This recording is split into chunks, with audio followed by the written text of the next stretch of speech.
Moi, je trouve vraiment qu'il y a tout de suite une sensation de paix qui se dégage de cet endroit, en fait. Dès que tu rentres à l'intérieur, tu sens une sérénité, une paix qui est juste incroyable. Encore une fois, l'idée de se connecter aux qualités de notre esprit, ça doit devenir une seconde nature. Se connecter, activer les qualités de notre esprit. On m'a parlé de la méditation et je me disais, oh non, mais c'est pas pour moi. Moi, je suis très active, je suis toujours à 300 à l'heure, ça va pas me plaire. Et donc, j'avais un compagnon au travail qui a vraiment insisté. Et donc, c'est la raison pour laquelle je suis venue en me disant, bon, allez, pourquoi pas? Et en fait, dès la première session, je me suis dit, mais c'est dingue la tranquillité et la paix.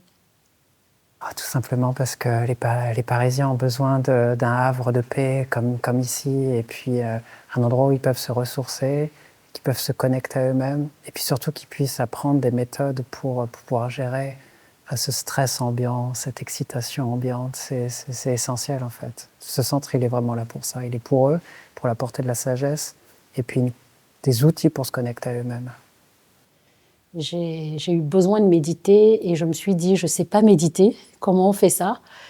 Et j'ai commencé à regarder dans Google qui pouvait m'apprendre à méditer correctement parce que sur YouTube, on trouve beaucoup de méditations guidées.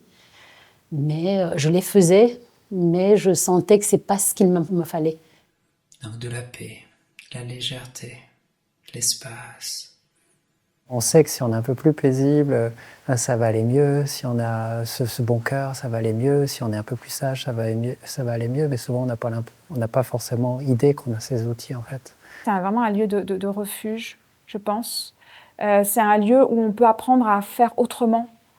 Si par exemple dans le travail, on est dans un contexte de beaucoup de stress, de peur, etc., pour le coup, on peut apprendre et apprendre à faire autrement dans un autre lieu, tel que CMK Paris, parce que voilà, on va venir ici, on va rencontrer des gens qui sont dans une autre dynamique.